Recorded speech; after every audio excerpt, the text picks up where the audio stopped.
Сонс амьдр 2 дугаар ном. Бурхны хүчрхэг эрс. Тань энэ өдрийн амар амгаланг айлтгаж байна. Та цорын ганц жинхэнэ Бурхныг мэдхүү. Тэгвэл түүнийг мэддэг байсан хүмүүсийн талаар танд би ярьж өгье. Та үүнийг сонсонгоо улбар шар өнгөтэй 2 дугаар номыг үзээрэй. Дохио дуугарах бүрд дараагийн зургийг хараарай. Зураг 1.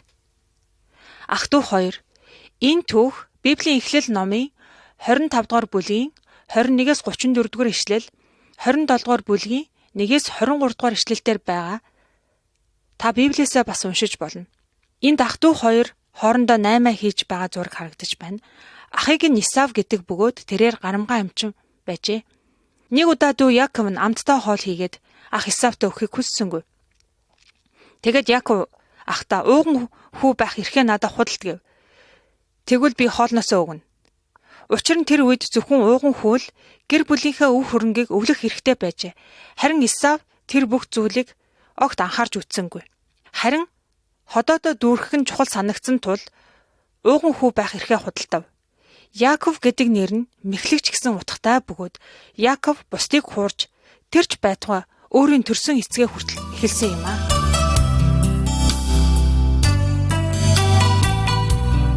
Зураг 2. Яаковын зүуд.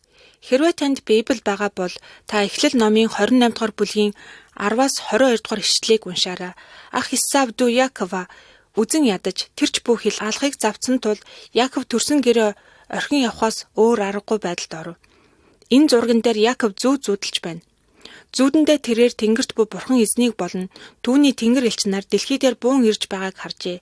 Бурхан Яковд би чамд болно. Чиний өөр хүүхдүүдэд энэ газар нутгийг өвлүүлэн өгөх болно.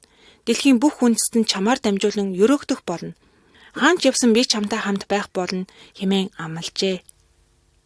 Яковыг мэхлэгч гэдгийг бурхан мэдэж байсан ч түүнийг хайрлан өөрчлөхийг хүсэж байлаа.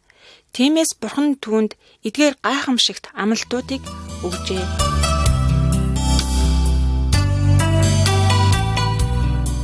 Зураг 3. Яков Лабан 2. Яков хүмүүсийг үргэлжлүүлэн хуурж мэхэлсээр байсан бөгөөд өөрөө ч бусдад мэхлүүлж байв. Яков нагц ах Лабаныхаа бага охин Рахел дурлаж түүнтэй гэрлэхийн тулд нагц ах Лабанда 7 жил зарцлагджээ. Харин Лабан Яковыг мэхэлж бага охиноо бус харин том охин Лияга түүнтэй гэрлүүлв. Тэгэд Яков Рахельтэй гэр бүл болохын тулд дахин 7 жил зарцлагджээ. Эцэст нь Яков нагц ах Лабаныгаа заллаж түүний хонь сүргээс хамгийн тар хүчтэйг нь шилж авав. Нэг өдөр бурхан Яковд эцэг өвгдийнхаа нутаг руу яв хэмээн хэлжээ.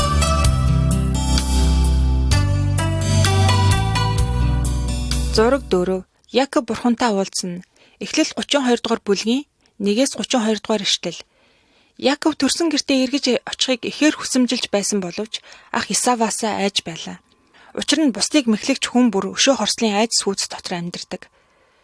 Төрсөн нутаг руугаа орох урд оройн нэгэн хүн Яков дээр ирж түүнтэй шүнжин барилдав. Тэгээд үүр цайх үеэр тэр хүн Яковын түнхийг мултлав. Харин Яков тэр хүн бурханаас ирснийг мэдсэн тул түүнтэй барилдгаа зогсоож намайг өрөөхөөс нааш би таныг явуулахгүй гэжээ. Нөгөө хүн хариуд нь чамайг үүнээс хойш Яков гэж дуудахгүй харин Израиль хэмээн дуудах болно гэлээ. Израиль гэдэг нь бурхантай тэмцэлсэн ханхүү гэсэн утгатай үг ажээ. Бурхан Яковыг ханхүү болгон өөрчлөхийн тулд түүнийг эхлээд сул дорой мэхлэгч байхыг зөвшөөрчээ. Израиль гэр бүлийнхэнтэйгээ амар тайван уулзав. Тэрээр бурханыг хүндэтгдэг агуу үндэстний өвөг эцэг болсон юм аа. Ах дүү нараа бид бусдыг хуурж мэхлэн гэдэг бурханы эсрэг тэмцэлдэж байна гэсэн үг. Харин бурхан биднийг бас өөрчлөхийн тулд нэгэн хүнийг илгээсэн. Тэр бол эзэн Есүс Христ билээ.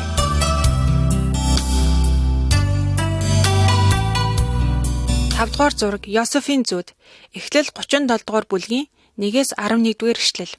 Бурханаар Яков гэдэг нэрээ Израиль гэдэг шинэ нэрээр солиулсан Израиль нь 12 хүүтэй болов. Тэрээр хүү Йосефо илүү хайрладаг байлаа. Яков хүү Йосефто тансаг дээл хийж өгсөнд ах нар нь түүнд атархах болов. Нэг үдэш Йосеф ийм хүү зүудэлжээ. Бид нар бүгдээрээ тарийн талбай сүрэл боож байх юм. Гэтэл та нарын босон сүрлүүд миний босон сүрлийг тороод түүнд мөргөцгөөж байна гэж ах нартай хэлэхэд бид бүгд чамд мөргөн гэж юу хэмээн ихэд уурлав. Үүнээс хойш Йосефийг улам ихээр ах нар нь үзен ядаж түүнийг алах боломжийг хайж эхэлжээ.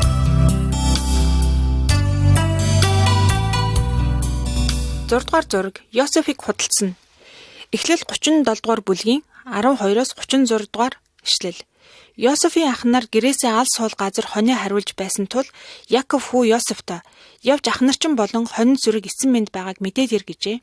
Харин ах нар нь Йосефийг ирж байгааг хараад түүнийг алхаар хуйлдав. Тэд Йосефийн тансаг дээлийг булааж аваад түүнийг усгүй хутганд хийжээ. Ах нарын нэг бид өөрсдөө дүүгээ яаж алж болох юм бэ? Харин түүнийг боол болгоод заръя гэж бусаддаа хэлв. Яг тэр үед хэсэг худалдаачид явж байсан тул ах нар нь Йосефийг тэдэнд 20 мөнгөн зоосоор худалджээ. Дараа нь тэд Йосефийн тансаг дээлийг ямааны цусан дүүрээд эцэгтэй илгээв. Эцэг Яков нь хүү Йосефод хээрийн зэрлэг аратанд бариулж гэж бодоод асар их хуу гашууд автваа.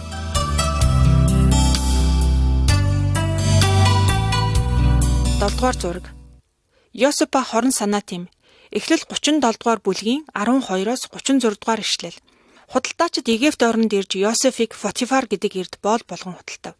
Бурхан Йосефтэй хамт байсан тул түүний хийсэн ажил бүр амжилттай болж байлаа. Удалгүй тэрээр Потифарын гэрийн дамлаар томилогдов. Йосеф чирэг биетэй сайхан залуу байсан тул Потифарын эхнэр түүнийг хүсэн мөрөөдөх болж Йосефийг өөртөө нунтахыг өдөр бүр шаардаж байжээ. Харин Йосеф үүнийг Бурханы эсрэг гим гэж үзээд Потифарын эхнэрээс өдөр бүр цухтаж байв. Нэг өдөр Потифарын эхнэр Йосефийг тэрвэрж авсанд Йосеф дээлээ тайлаад цухтан одов. Тэгэд эхнэр нь Йосефийн хувцсыг байраад нөхөртөө Йосеф намайг хүчирхийлийг завдсан хэмээн бидүүлэхэд Потифар Йосефийг хааны шоронд хоржээ.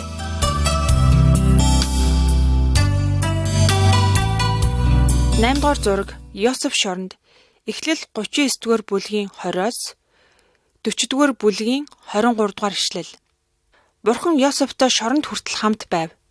Удалгүй Йосеф шоронгийн бүх хоригдлуудын харгалзагч болжээ. Тэр үед хааны ахлах сүнж талхчин хоёр шоронд хоригдож байв. Нэг шөнө тэр хоёр хоёулаа зүүд зүүдлэв. Йосеф тэдэнд зүүдний тайлал нь зөвхөн Бурханд байдаг. Зүүдээ надад хэлнэ үү гэв. Ингээд ахлах сүнж Йосефт би зүүдэндээ 3 мөчөр бүхийн усан үзмийн мод харлаа. Би тэр модноос усан үзмийг минь авч хааны хундан шүүцийг нь хийгээд хаанд өргөж байх юм гэлээ. Зүүдний тайлыг Йосеф 3 өдрийн дараа хаан чамайг цуллах бөгөөд хуучин ажилт чинь томилох болно гэж хэлв. Дараа нь талхчин зүүдээ ярьлаа. Тэгэд түүний зүүдний тайллаар талхчин 3 хоногийн дараа цааслуулах ёстой байв. Йосефийн тайлсан ёсоор зүүд биелж ахлах сүнж суллагдж харин талхчаан цааслуулжээ. Үүнээс хойш Йосеф шоронд дахин 2 жил хоригдов.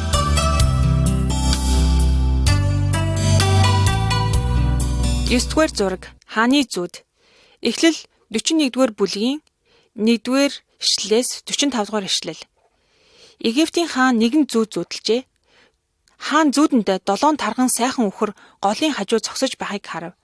Гэтэл 7 туранхаа муухай үхэр гол дотроос гарч ирээд 7 тарган үхрүүдийг идчихэж гин. Хинч энэ зүүдийг тайлж чадахгүй байтал хааны ахлах сүнж Йосефийг санаж эзэн хаанд түүний тухай хэлв. Ингээд хаан Йосефийг шоронгоос дуудан ирүүлж зүүдээ тайлуулахыг хүсжээ. Йосеф Бурхан танд хийх гэж буй зүйлээ мэдүүлжээ. Египтэд ургац зарвинтай 7 жил болох бөгөөд дараа нь ган зуудтай 7 жил болох гэж байгаа юм байна гэж тайлав.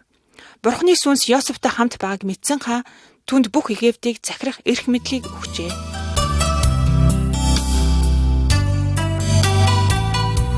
10 дугаар зураг. Йосеф Египтийг удирдсан.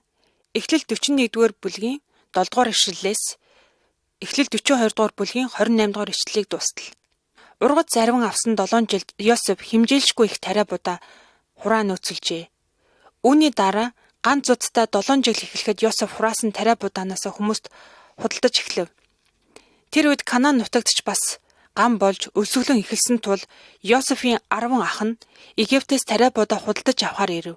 Ах нар нь Йосефийг Египтийг удирдах байгаа гэдгийг мэдээгүй, харин Йосеф тэднийг таних байлаа. Тэрээр ах нарыгаа дуршуул хэмээн зориуд буруутгаад 3 өдөр шоронд хоржээ. Дараа нь Йосеф тэдэнд "Хэрэв та нар үнэн шударга хүмүүс гэдгээ батлахыг хүсвэл хамгийн бага дүүгээ надад авчир." Тэгэд ах нарынхаа нэгийг шоронд үлдээгээд бусад нь тариа будаа өгөөд гэрлүүнд буцаажээ.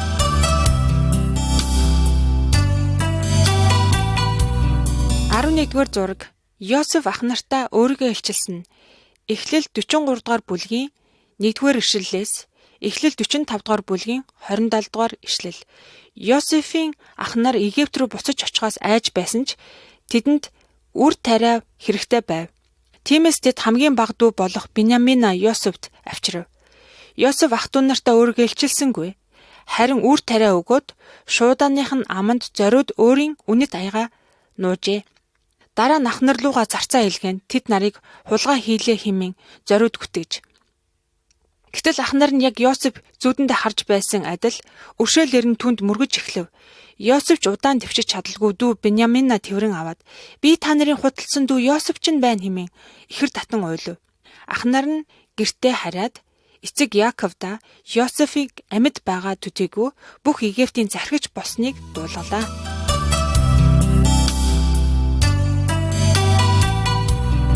12 дугаар зураг. Йосеф эцэг Яаковтайгаа Египтэд уулзсан. Эхлэл 45 дугаар бүлгийн 28 дугаар ишлэлээс Эхлэл 50 дугаар бүлгийн 26 дугаар ишлэл. Насан өндөр болсон Яаков гэр бүл эд хөрөнгөө аваад Египтэд сууршихаар орж ирэв. Хүү Йосефтойгоо дахин уулзсандаа туйлаас их баяртай байв. Яаков Йосефийн 2 хүүдээр гараа тавин тэднийг өрөөжээ. Яаков Египтэд удаан амьдарсны эцэст нас нөхчлөө. Энэ үед ах нар нь урд үйлдсэн муу хүлээсээ болж Йосефоос маш их айж байв. Йосеф тэдэнд айх хэрэггүй. Та нар намайг худалдсан боловч Бурхан үе олон хүмүүсийн амийг аврахын тулд энэ бүхнийг сайнаар эргүүлсэн юм гэж хэлжээ.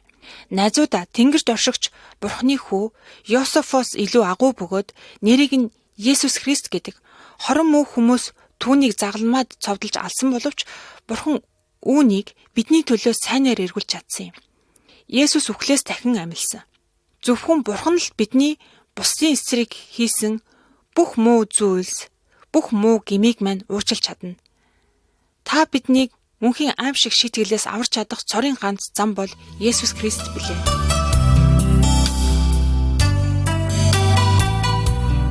Ард түмнээ боолчлоос аварсан Мoses гэдэг хүн байжээ.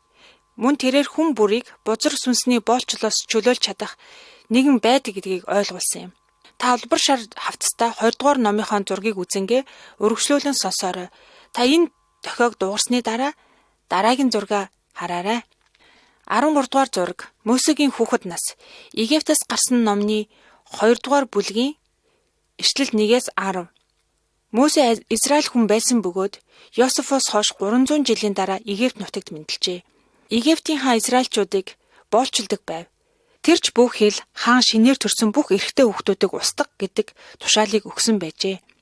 Мөсегийн ээж хүүгээ төрүүлээд 3 сар болтол хүний нүднээс нууж байв. Үүнээс хойш нууж чадахгүй учраас хүүгээ сагсанд хийгээд голын усанд тавьжээ. Мөсегийн эгч болох Мэриам дүүгээ холоос харсаар байв. Энэ үед Египтийн хааны гүнж усанд орохоор гол дээр ирээд сагсанд байгаа Мөсесийг олж авав. Тэгэд гүнж Мөсег өөрийн хүү болгон авч Мөсе хааны ордонд Египт хүний адилаар өсөнд турнжээ.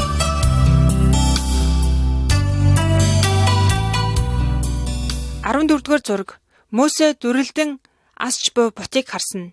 Египтээс гарсан 2 дугаар бүлгийн 11-р ишлэлээс Египтээс гарсан 4-р бүлгийн 17-р ишлэл.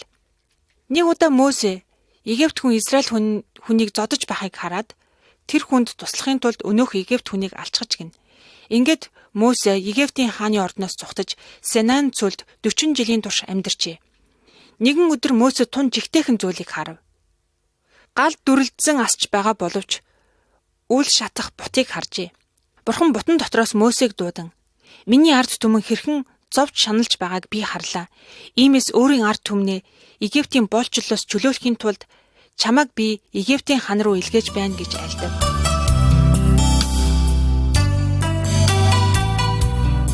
Тавдугаар зураг Мөсе Египтийн хаанд бараалхсан. Египтээс гарсан 3 дугаар бүлгийн 11-р ишлэлээс Египтээс гарсан 10 дугаар бүлгийн 29-р ишлэл.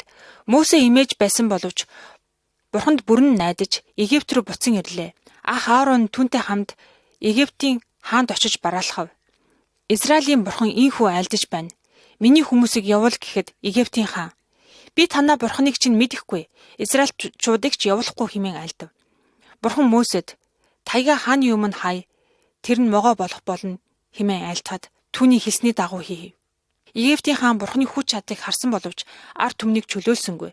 Бурхан Египтчүүдийн эсрэг олон гайхамшгууд өгүүлдэж байв. Бурхан бүх улсыг цус болгон хувирахад хүмүүс уух усгүй болов. Түүгээр ч уул барам Египтэд үе түмэн мэлхий. Яла, зарцаа.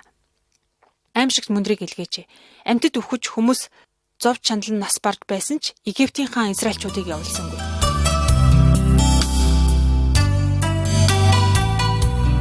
16 дугаар зураг хурган өргөл. Египтээс гарсан 12 дугаар бүлгийн 1-ээс 36 дугаар ишлэл. Бурхан дахин Мөсед Израильчуудад хэлтүгэ айл бүр өөс эвгүй хураг авч нядлаад цусыг нь хаалганыхаа хатвч болон дотгон дээр түрх. Учир нь би Египтийн бүх нутгаар явж бүх уугнуудын амийг авах болно. Харин тэр хурганы цус байгаа газрын дээгүүр өнгөрөх болно гэж айлдав. Бурхан айлцны дагуу бүгдийг үлдэж Египтийн бүх ууган хөвгүүд нас барж харин нэгч ууган Израиль нас барсангүй. Ингээд Египтийн хаан Мөсег дуудан ирүүлж чи болон чиний ард түмэн миний нутгаас түргэн явж өөрсдийн бурхан эзэндээ мөрөг хэмээн айлджээ.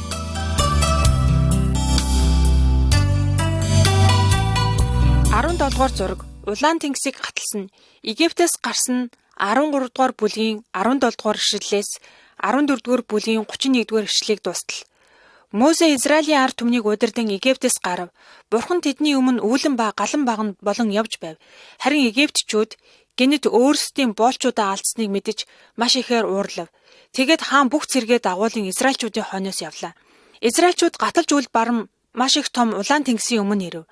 Египтчүүд ард нь ирэхэд Израильчууд зүхтах арга байсангүй. Мөсөс тэдэнд "Бүү ээ, Бурхан та нарын төлөө юу хийхийг харах тун" гэхэд Бурхан Улаан тэнгисийг дундуур нь хувааж зам гаргаад Израильчууд хуурай замаар тэнгисийг гатлаа.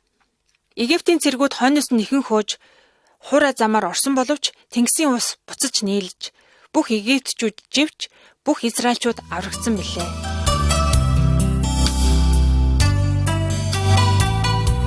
18 дугаар зураг цөлд хоолсон. Египтээс гарсан 16 дугаар бүлгийн 1-р ишлэлээс Египтээс гарсан номын 17 дугаар бүлгийн 7 дугаар ишлэл. Мөсе Израилийн ард түмнийг дагуулсаар цөлд ирэв. Хүмүүст идэх хоол дутагдж байсан тул Бурхан тэднийг хоол хүнсээр хангаж байлаа. Өглөө бүр манна хэмээх талах газарт бууж мөн өдөш болоход Бурхан тэдэнд сүрг сүргээр нь идэх шувуу явуулж байв. Тэд уух усгүй болоход Бурхан Мөсед таяга авчийн хаданд ус гарахыг тушаа гэхэд тэд нар устаа болж байлаа. Ийхүү 40 жилийн турш Бурхан Израильчуудыг цөлд хоол хүнсээр хангаж байв.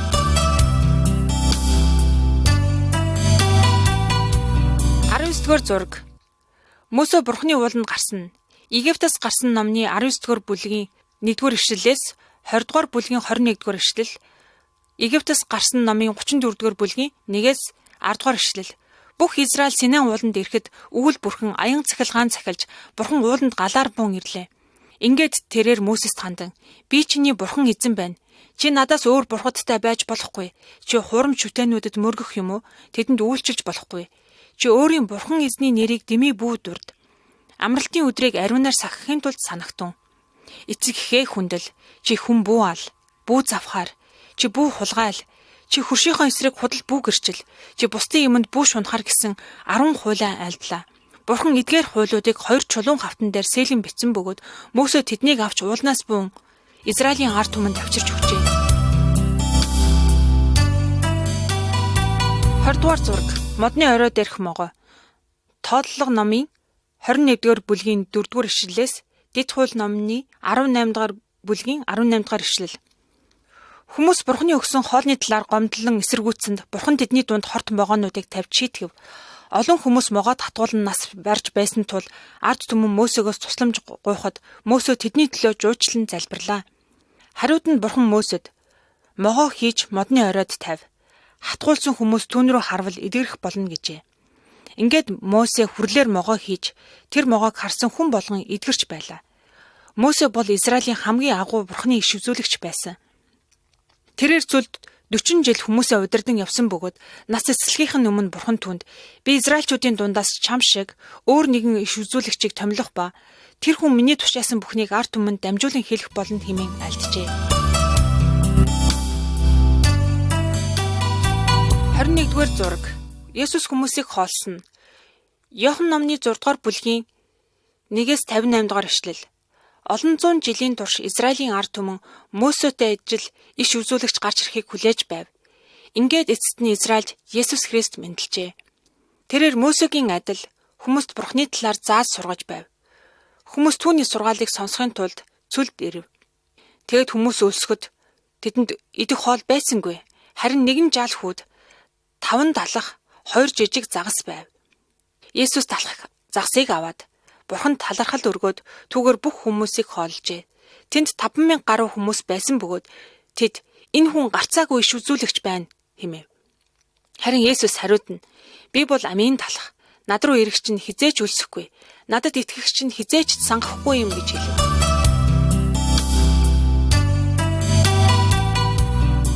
22 дугаар зураг. Есүс Мөсетэй ярилцсан. Лух номны 9 дугаар бүлгийн 28 дугаар ишлэлээс 36 дугаар ишлэл. Мөсе Илиа нар хоёулаа Бурхны иш үзүүлэгчид байсан бөгөөд тэд Есүсийг дэлхийд ирэхээс олон зуун жилийн өмнө амьдарч байжээ. Есүсийг уулан дээр залбирч байхад түүний нүүрний төрхнөө өөрчлөгдөж, хувцсан цагаан өнгөтэй болов. 2 хүн түүнтэй ярилцаж байсан бөгөөд тэд Мөсе Илиа нар байв. Тэд цог жавхлантайгаар үзэгдэж Иерусалимд гүйцээгдэх түүний үхлийн тухай ярилцаж байлаа. Есүсийн 3 дагалдагч түүний цог жавхлан хийгээд түүнтэй хамт зогсох Мөсе Илиа нарыг бас харав. Удалгүй өтгөн үүл тэднийг бүрхэн авч үүлэн дотроос бурхан энэ бол миний хүү. Түүнийг сонсогдсон гэх дуу гарлаа. Үүний дараа Есүс ганцаараа зогсож байв.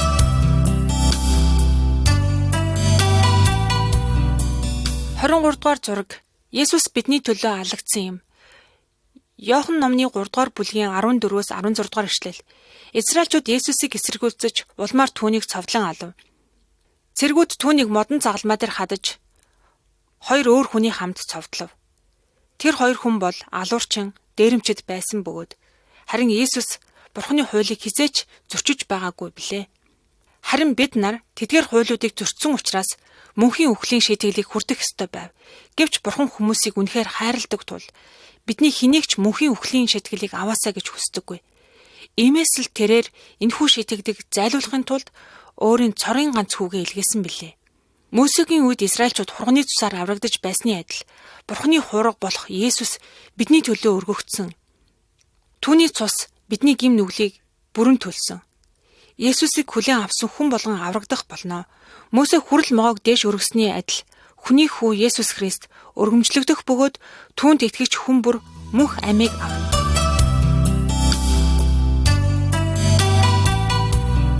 24 дугаар зураг. Тэнгэрт байгаа Есүс. Үйлс номны 1-р бүлгийн 6-аас 11-р ишлэл. Есүсийн биеийг хадан булчинд оршуулсан боловч 3 дахь өдрөө тэр дахин амилж олон хүн түүнийг харж түүнтэй ярилцжээ. 40 өдрийн дараа таны харж буй зурган дээр байгаатай адил дээрээр тэнгэр өөд өргөгдсөн бөгөөд Есүс одоо ч гэсэн амьд хэвээрээ юм. Мөсе агуу удирдагч Бурхны үзүүлэгч байсан боловч Есүс Бурхны цорын ганц хүү байсан. Тэр Мөсегөөс илүү агуу бөгөөд Мөсе Израильчуудыг удирдан тэнгисээр гаталж амь аврагдаж байсан бол Есүс өөрийг нь дагдаг хүн нэг бүрийг аврахаар ирсэн юм.